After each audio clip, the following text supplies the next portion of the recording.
It's Friday and the weekend is around the corner, so plenty of time to socialize. The perfect moment to join Spatial Chat, a place where you can meet with other MozFesters, chill out, chat with them, and even throw a party if you want to. Let's see who's in there. Hi guys! How's everybody doing? Hi, it's nice to see you. It's very nice to see all of you. Hey, I heard there's some good music in Openness. Let's go there. Ooh. Okay. I am on my way. Let's go.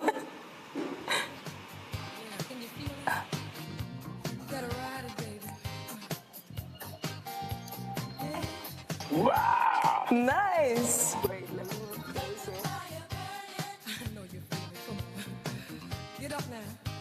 Listen. Woo. Ciao.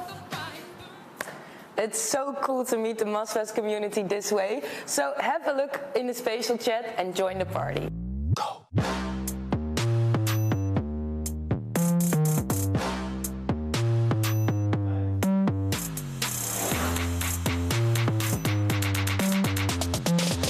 And from the common space in Spatial Chat, I move my way back here to the studio where I'm going to hang out with you guys. Can you believe that it's already the 5th day of MozFest? Time flies when you're having fun. So with the weekend around the corner, what better way to start it off than with a bitterball? Say what? Bitterball? Yes, it's a delicious Dutch snack, usually made out of meat, although the vegan version is also amazing. And it's a favorite among Dutchies whenever we have something to celebrate. Therefore, the Dutch word of the day is bitterball. Say it loud and proud, people. Bitterball. Go. First things first, updates. With the weekend coming up, it's time to relax. So a bitterball can help with that for sure, but what better way to wind down than binging your way through the skill shares on the MozFest Plaza. Or if you're feeling artsy, you can also catch up on all the art and media resources. There's some amazing content over there.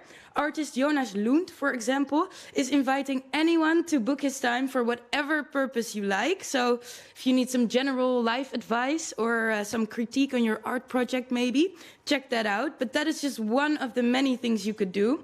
You could also experience the city of Amsterdam by bike or cruising your way through the canals on a boat, like a real Dutchie. Or if you're looking for something a little more thrilling, you could check out the Skillshare How to Rob a Bank. Just go to the MozFest Plaza, and on the left side you can see the section Skillshare and the section Arts and Media. And after clicking on it, you can enjoy all the content that's on there. So there's something for everybody. Be sure to check that out. Go. Yeah, we have been seeing each other for over a couple of days now, and I really feel like I've been getting to know the MozFest community. But to get to know each other even better, we have invited Julia Raxo from Germany, who is a facilitator in the space neurodiversity. And yesterday she had her session, which was called Drawing Time and Attention. Welcome, Julia. Lovely to see you here on the show.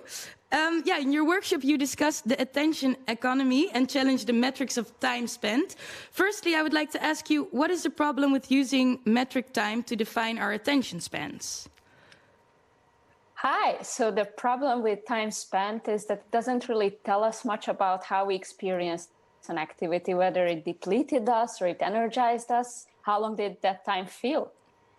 And it really turns harmful when we are trying to maximize time spent, because if we elongate an experience, that really costs the depth of it, and then we cannot attend to it fully. And if we do this repeatedly over time, that will show in our attentional capacity. And since we experience our entire life through our attentional capacities, that will affect our life experience, our emotions, perceptions, memories. Yeah. No, I get it. That sounds very logical. And you wanted to create an alternative for visualizing attention. What does that alternative look like? So it's a very simple hand-drawn thing. There's a diagram to guide you. So the lines connect the object and the subject of attention. So if you're deeply focused, there are more lines. If you're calm, these lines are straight. If you're excited or anxious, then there are huge waves and spikes. If you need a lot of self-control to keep it up, then the corners are sharp. And if it's effortless, then it's all wavy and bubbly.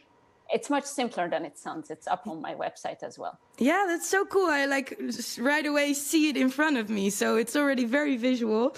And at some point in your session, the participants had to visualize their mental states. What kind of drawings came out of that? Amazing ones. So the participants thought about, great ways to visualize their attentional states or how their mental energy moves when they are trying to focus. So some drew it across a space. So in one moment, some drew it across time, like one day. But they were all clear and understandable. There was also one where it was one circular day. So it shows that. What could that mean? Very interesting. And Julia, you argue that our attentional capacities are not linear. So what are some activities that could increase our mental energy? So that's really an individual approach. So generally speaking, anything that really keeps you active and you enjoy it. So what works for you? Focus on one thing at a time. That also helps, because then you don't have to waste your energy on keeping out distractions, or if there's no tension in your mind between competing goals, that you are doing what you want to be doing. Yeah. Okay, well, thank you so much for informing us, Julia. Let's hope that this way of measuring will become the norm in the future. And enjoy the rest of your MozFest. Bye. Thank you. Bye. And if you want to know more about the past 24 hours, Christina Gore, the MozFest Communications Manager, is posting daily updates in the general Slack channel of a few highlighted sessions. So go check that out as well. Go. Let's get social, guys. We have seen so many lovely comments passing through using the hashtag MozFest on Twitter and on Slack. Unfortunately, we cannot go through all of them right now, but here are some highlights. Ines, for example, is very happy about MozFest. She said that hearing Case Organic talk on the future of micropayments was very enlightening, so good to hear that, Ines. And Elena is thankful for the thoughtful session that she had about changing government technologies. And then we have Wiepke, who really enjoyed the session from Sam and Abadai about deepfakes. So glad to hear you enjoyed it, Wiepke. It sounds very interesting. And Phoebe was glad to speak at the Mozilla Festival panel tonight, educating people on the process of web monetizations. Seems like it would take forever, but she did it in one night. So nice job, Phoebe. And the MozFest community does not only consist of humans, but Kat Fiasco also had a very fun day with her owner Miso411 while attending MozFest in the communication channels. So congrats on your MozFest debut, Fiasco. Yeah, and keep posting, guys, because we love seeing your comments and your pictures pop up. Show us where you are working from. Perhaps post a selfie while you're watching MozFest Studio. And you might see yourself in the Monday's episode of MozFest Studio. And don't forget to use the hashtag MozFest. Go. Now, when it comes to sensors, the things that come to my mind are doors opening automatically or the turning green, yellow and orange of traffic lights. And of course, there are many more situations where sensors play a huge part. And that is why in this MozFest Local, we speak with Koen Bergman, who talks about the interactive exhibition Senses of Amsterdam on how sensors make Amsterdam a smarter city.